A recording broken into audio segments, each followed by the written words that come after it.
সুদত্তম শ্রী রাধা শ্রী গোবিন্দ দেব কৃষ্ণ নির্বিশেষ ব্রহ্মাণ্ড সরবে জীবান রস রসরঙ্গি বংশী গৌরস্থিত কর্ষণ বেদ সদয় গোপী গোপীনাথ সে হস্তন তপ্ত কাঞ্চন গৌরাঙ্গী রাধে বৃন্দাবনেশ্বরী ঋষভানুসুতে দেবী প্রণমামি হরিকে মহাভাব স্বরূপে তং কৃষ্ণ প্রিয় হরিহসি ভক্তি পদে দেবী রাধিকে তং নমাম্যহম হরে কৃষ্ণ কৃষ্ণ কৃষ্ণ হরে হরে হরে রাম রাম রাম হরে হরে।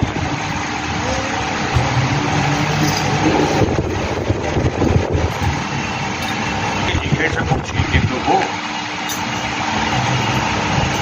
কোথায় আপনার সঙ্গে দর্শন হবে, আপনি কোথায় অবস্থান করেন?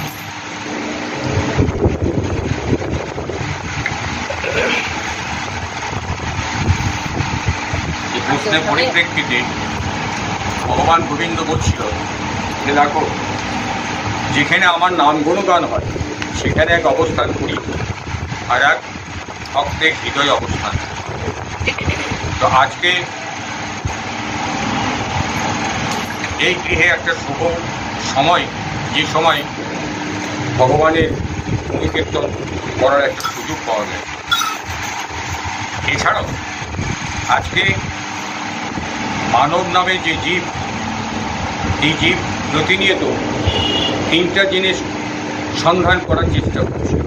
শুধু মানুষ বলে না, এই জগতে প্রত্যেকটা প্রাণী, পশু পাখি কীট পতঙ্গ প্রত্যেক সন্ধান কি করছে?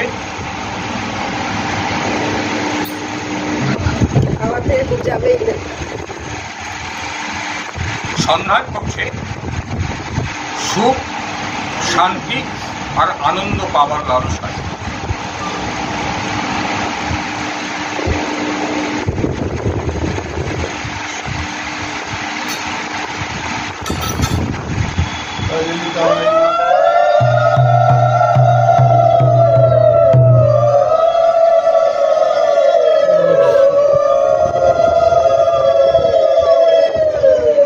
এই জগতে প্রত্যেকটা প্রাণী, মানুষ থেকে পশু পাখি কীট পতঙ্গ প্রত্যেকেই তিনটা বস্তু সন্ধান করছে। সেই তিনটা বস্তুতে কি? সুখ, শান্তি আর আনন্দ। এবার বলুন, যার কাছে যে সম্পদ থাকে তার কাছে যদি হাত পাতা যায় বা তার শরণাপন্ন হওয়া যায়, তার কাছ থেকে সেই বস্তুটা পাওয়া যায়। আমরা যে সুখ, শান্তি, আনন্দ পাওয়ার লালসায় এই জগতে পরিভ্রমণ করছি, কখনো স্বর্গে, কখনো নরকে, কখনো বৈকুণ্ঠধামে যাওয়ার চেষ্টা করছি, কখনো এই ধরাধামে প্রতিনিয়ত ভ্রমণ করছি। উদ্দেশ্যে কিন্তু একটাই, সেটা হচ্ছে তিনটা বস্তু পাওয়ার লালসা। তাহলে তিনটা বস্তু, সুখ, শান্তি, আনন্দ, এই ঠিকানা কোথায় আমরা কিন্তু জানি না। আমরা সংসার করছি, মনে হচ্ছে সংসার করলে কত সুখ পাওয়া যায়, কত আনন্দ পাওয়া যায়, কত শান্তিতে পাওয়া যায়। সংসার করতে করতে যখন অতিষ্ঠ হয়ে যাচ্ছে, তখন আমরা একটু চেষ্টা করছি কিন্তু দিক থেকে এদিকে ভ্রমণ করে কিছু আনন্দ পাওয়া যায়, তাই না? এরকমভাবে প্রতিনিয়ত কিন্তু আমরা এই সুখ, শান্তি, আনন্দ পাওয়ার লালসায় পরিভ্রমণ করছি। কিন্তু এই তিনটা বস্তুর লালসা আমাদের ভিতরে আসলো কেন? হয়তো এমন একটা জায়গায় আমরা ছিলাম যেখানে এই তিনটা বস্তু আমরা ব্যবহার করে আসছি, কিন্তু স্থানচ্যুত হওয়াতে কালক্রমে এবং জন্মান্তরে বহু কর্মের বিপাকের ফলে আমরা কিন্তু সেই সন্ধানটা ভুলে গেছি। যেখানে আমরা অবস্থান করছি সেখানে কিন্তু আমরা তিনটা বস্তু পাওয়ার লালসায় ভুগছি। কিন্তু শাস্ত্র বলছে একমাত্র ভক্তির দ্বারা ভগবানকে পাওয়া যায়, আর ভগবানকে পেলে তবে এই সুখ, শান্তি, আনন্দ তিনটা বস্তু পাওয়া যায়। কারণ এই তিনটা বস্তুর মালিক কিন্তু স্বয়ং গোবিন্দ নিজে। এই তিনটা বস্তুর মালিক স্বয়ং গোবিন্দ নিজে। কারণ গীতাতে কথা বলছি, গীতাতে কি বলছে? যে আমাকে যেভাবে ভজনা করে আমি সেইভাবে তাকে ভজনা, জানেন? তাহলে আমরা যেভাবে গোবিন্দকে ভজনা করবো, গোবিন্দ সেইভাবে আমাদের ভজনা করবে। এবার আমরা গোবিন্দকে ভজনা কেন করতে যাব? প্রয়োজনটা কি? প্রয়োজন একটাই, এই তিনটা বস্তু যদি আমরা কখনো নিষ্ঠা সহকারে পাওয়ার আগ্রহ প্রকাশ করি, তবেই গোবিন্দের শরণাপন্ন যেতে হবে। আর গোবিন্দের শরণাপন্ন যেতে গেলে কতগুলো জিনিসের প্রয়োজন আছে। সেটা হচ্ছে প্রথমে কান খাড়া করে শুনতে হবে, শ্রবণ। ভক্তি যে 9টা ধাপ আছে, 9টা ধাপের প্রথম ধাপটাই কিন্তু বলছে শ্রবণ। কারণ আমরা যদি কান খাড়া করে যদি কোনো কিছু না শুনি, তাহলে কিন্তু আমার হৃদয়ঙ্গম হবে না। যেমন আমি সনাতন কর্মকার, বলুন তো, আমার সম্বন্ধে কেউ যদি জানে, অর্থাৎ আমার সম্বন্ধে কেউ বলছে, আর সেই কথাগুলো যদি কেউ কান খাড়া করে শোনে, তাহলে আমি ভালো না খারাপ তার ভিতরে কিন্তু সেই অনুভবটা আসবে। তাহলে সেই অনুভবটা আসবে কেন? শ্রবণ করার বিনিময়ে। তবে ভগবানকে পেতে গেলে, ভগবানের স্বরূপ, ভগবানের ঘটনাবলী, ভগবানের আচার আচরণ বিধান, এগুলো সম্বন্ধে প্রথমে আগে শ্রবণ করতে হবে। তাহলে শ্রবণটা করবেন কোথায়? যেখানে সেখানে গেলে কি পাওয়া যাবে? যেখানে সেখানে গেলে পাওয়া যাবে। যেমন আমার যদি ইতিহাস সাবজেক্টটার সম্বন্ধে ধারণা পেতে হয়, তাহলে ইতিহাস মাস্টারের কাছে যেতে হবে। ভূগোলের মাস্টারের কাছে গেলে কিন্তু ইতিহাস পাওয়া যাবে, তাই না? এবার অঙ্ক আমার জানার দরকার আছে, আমি যদি ওই বাংলার মাস্টারের কাছে যাই, সে কিন্তু আমাকে অঙ্ক শেখাতে পারবে। যতটুকু ভগবানকে পেতে গেলে, ভগবানের গুণগান জানতে গেলে, তাহলে ভগবানের শরণাপন্ন যারা আছে, ভগবানের একনিষ্ঠ ভক্ত যারা আছে, তাদের যদি শরণাপন্ন হওয়া যায়, তারাই কিন্তু আমাকে রাস্তা বাতলে দিতে পারে যে ভগবানের যাওয়ার রাস্তাটা কোন। কারণ আমরা এই জগতে এসে বসে আছি, কিন্তু ভগবান কোথায় অবস্থান করে সেটা কিন্তু আমার জানা নেই। ভগবান কোথায় থাকে, তাহলে ভগবান কোথায় থাকে সেই ঠিকানাও আমার জানা নেই। ভগবানকে পেতে হবে সেইগুলো ঘটনাগুলো আমার জানা নেই, পদ্ধতি আমার জানা নেই। তাহলে আমরা যাবোটা কোথায়? যাবো একটাই, সেটা হচ্ছে ভগবান পরিষ্কার বলছি, যেখানে আমার গান গুণকীর্তন হয় সেখানে গেলে আমাকে পাবো। আজকে সেই একটা শুভ দিন, যেখানে ভগবান সম্বন্ধে আমরা কিছু আলোচনা করি। ভগবানের সম্বন্ধে আলোচনা করতে গেলে আমরা প্রথমেই আলোচনা করি, আমরা যে গ্রন্থটা অধ্যয়ন করব, সেই গ্রন্থটার নাম হচ্ছে শ্রীমদ্ ভাগবত। শ্রীমদ্ ভাগবত, এই ভাগবত কটা শব্দ আছে?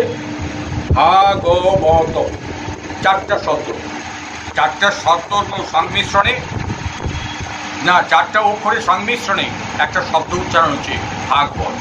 তাহলে এই 4টা শব্দ, 4টা অক্ষর যেটা আছে, 4টা অক্ষরটা নেওয়া আছে 4টা শব্দ থেকে। 4টা শব্দের সংমিশ্রণে ভাগবতটা আসে। প্রথম আসে কি আসে? ভা, ভকে ভক্তি। প্রথমে মানে ভক্তি সঞ্চয় করতে হবে। তাহলে ভক্তি সঞ্চয় করতে গেলে প্রথমে যেতে হবে কোথায়? নববিধ ভক্তি প্রথম লাভ, অর্থাৎ ধাপে প্রথম সৃষ্টি, প্রথমে শ্রবণ করতে হবে। যদি কেউ কোনো শ্রবণ করে, তাহলে তার ভিতরে ভক্তির উদয় হবে। যদি কেউ মানে এই গ্রন্থের আলোচনাগুলো শ্রবণ করে, তাহলে শ্রবণ করলে তার ভিতরে কী হবে? ভক্তির উদয় হবে। যখন ভক্তির উদয় হবে, ভক্তির উদয় হলে আসবে হচ্ছে জ্ঞান। ভক্তি জ্ঞান, জ্ঞানের গ, এই শব্দটা নেওয়া আছে। তাহলে যখন আমরা শ্রবণ করলাম ভাগবতীর কথা, ভগবানের ভক্ত স্বরূপ, এদের কথা শ্রবণ করার পরে আমাদের ভিতরে ভক্তির উদয় হবে। ভক্তির উদয় যখন হবে, তখন আসবে কি? আমাদের ভিতরে জ্ঞানের সঞ্চয় হবে। কারণ আমরা যদি কথা না শুনি, তাহলে কিন্তু জ্ঞানের সঞ্চয় হবে না। যখন আমাদের জ্ঞানের সঞ্চয় হবে, তখন আমাদের ভিতরে আসবে কি? বৈরাগ্য ভাব আসবে। মতে বৈরাগ্য আমাদের ভিতরে জ্ঞান যখনই সঞ্চয় হবে, জ্ঞানের মাধ্যমে কিন্তু আমাদের ভিতরে আসবে কি? বৈরাগ্য।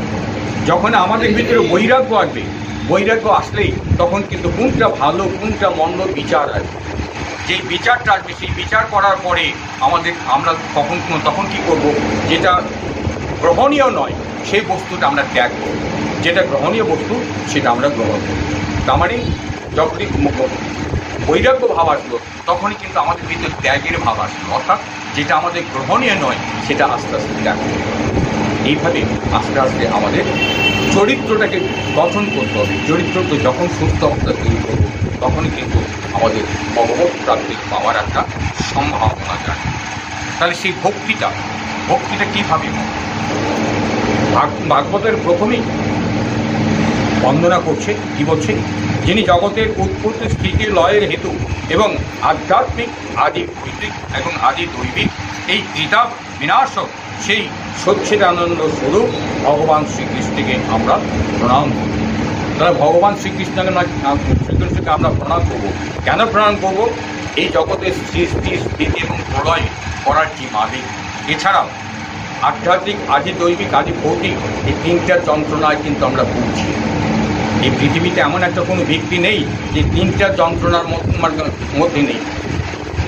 তাহলে এই তিনটা যন্ত্রণার বিনাশক হচ্ছে স্বয়ং গোবিন্দ, তার চরণে আমরা প্রণাম করছি। ব্যাসপুত্র সুখদেবের তখনও উপনয়ন সংস্কার হয়নি, অর্থাৎ তার লৌকিক বৈদিক সমস্ত কর্মানুষ্ঠান বাকি। এমতো অবস্থায় তিনি সন্ন্যাস গ্রহণের সংকল্প নিয়ে একাই গৃহত্যাগে উদ্যোগী হয়েছেন। তাই দেখে তার পিতা ব্যাসদেব পুত্র বিরহে কাতর স্বরে বলে উঠলেন, হে পুত্র, তুমি কোথায় চলেছ? সেই সময় তন্ময় হওয়ার পরে বৃক্ষরাজই সুখদেবের হয়ে উত্তর দিয়েছিল, এরূপ সর্বভূত হৃদয় স্বরূপ সুখদেব মুনিকে আমি প্রণাম। তাহলে সুখদেব মুনিকে আমরা কেন প্রণাম করছি? তার সুখদেব মুনি এই ব্যাসদেব ভাগবত রচনা করছে, কিন্তু সুললিত কণ্ঠে সেটা গান কীর্তন করছে কিন্তু সুখদেব গোস্বামী। সুখদেব গোস্বামীর দ্বারাই এই জগতে ভাগবত প্রচলনটা শুরু হয়। তাই সুখদেব গোস্বামীর চরণে আমরা প্রণাম করছি।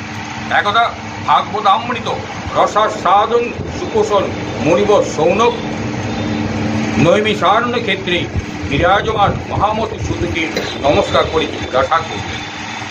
আমরা নৈমিষারণ্যের কথা শুনেছি এবং নৈমিষারণ্য কারণে হাজার হাজার বছর ধরে মুনি ঋষিরা তপস্যা করছিলেন ভগবত প্রাপ্তির কারণে, কিন্তু হাজার হাজার বছর ধরে তপস্যা করেও তারা ভগবানের সন্ধান পায়। কিন্তু সেখানে ভাগ্যক্রমে তারা সুতমণিকে দর্শন পেলেন। তাই সুতমণিকে বললেন সৌনক ঋষি বললেন, হে সুত, অজ্ঞান অন্ধকার দূরীকরণে আপনার জ্ঞান কোটি সূর্যের সমান প্রভাবময়। অর্থাৎ অজ্ঞান অন্ধকার যেটা আছে সেই অজ্ঞান অন্ধকার দূর করতে গেলে আপনার মতো কোটি সূর্যের মতো সমান প্রভাময় আপনি আমাদের কর্ণের তৃপ্তি বিধানকারী অমৃতস্বরূপ সারগর্ভ কথা বলুন। কর্ণের তৃপ্তি বিধানকারী, আমরা যখন কথা শুনি তৃপ্তিদার কথা বলে কিন্তু আমরা কান খাড়া করে শুনি, কিন্তু তৃপ্তিদার নয়, অরুচিকর শব্দ, সেখানে কি আমরা কথা কান খাড়া করে শুনব? শ্রদ্ধা সহকারে কিন্তু শুনব। এখানে সেই কথাটা বলছি যে আপনি এমন কথা বলুন যে কথার দ্বারা আমরা তৃপ্তি পেতে পারি। ভক্তিজ্ঞান বৈরাগ্য দ্বারা লভ্য মহান বিবেকের বিকাশ কী করে হয় এবং বৈষ্ণবগণ সর্বপ্রকার মায়ামোহ থেকে নিজেদের কি করে মুক্ত করেন? সৌনক ঋষিগণ সুতমণির কাছে এই প্রশ্ন করলেন। কি প্রশ্ন করলেন?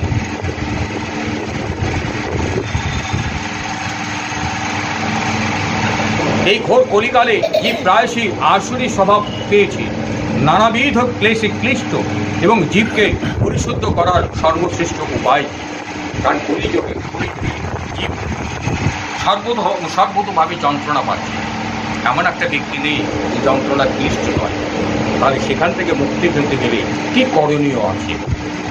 হে সুতু, আপনি এমন কোনো শাশ্বত সাধন পথের সন্ধান নিন যা সর্বাপেক্ষা কল্যাণকারী এবং পবিত্রকর, আর যার দ্বারা ভগবান শ্রীকৃষ্ণকে পাওয়া যায়।